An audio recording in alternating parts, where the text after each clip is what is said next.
Se faire une idée précise sur les contraintes qui pèsent sur l'avancement des travaux de la route nationale numéro 1 sur le section Mbujimayi-Mweneditu et Mweneditu-Kanyama, voilà le but de cette mission conjointe Agence congolaise des grands travaux CISC SA au Kasaï oriental en cette fin du mois d'avril 2025. De Mbujimayi à Mweneditu, la délégation fait un constat satisfaisant.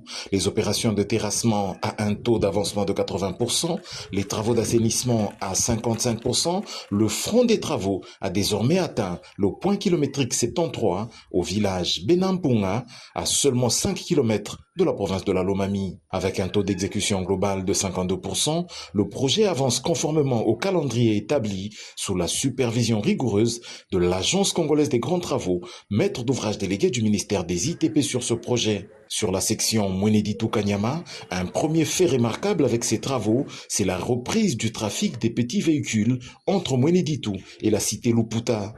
La délégation a également visité le pont Luilou sur la rivière Lubilangi entre le territoire de Luilou et celui de Kanyama qui devrait subir d'importants travaux pour correctement jouer son rôle à l'avenir. Piloté par l'Agence congolaise des grands travaux en partenariat avec CISC SA, ce projet stratégique est exécuté par le groupe chinois CREC, réputé pour son savoir-faire en ingénierie routière.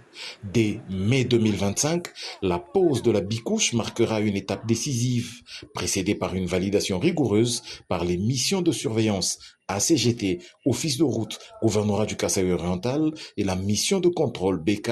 Vendredi 25 avril, la mission a visité la traversée de Mbujimayi, également prise en charge par le projet. Il s'agit d'un boulevard de 7900 mètres s'étendant du rond-point Kalala-Wankata jusqu'au pont Lubilangi. Ici, le taux global d'avancement des travaux est estimé à 22% avec plusieurs contraintes, dont la délocalisation de la ligne moyenne tension de la SNEL ou encore l'expropriation de certaines bâtisses. Gilbert Kapukungindu, le directeur provincial de l'ACGT dans l'espace Kasaï, assure que l'ACGT reste focus sur la qualité des travaux à réaliser. À noter que les bases vie et les ateliers des entreprises chinoises CREC 7 et CREC 6 ont été également visités. Au village Tchela, au PK99, se trouve une grande base vie avec une importante carrière qui est en cours d'exploitation.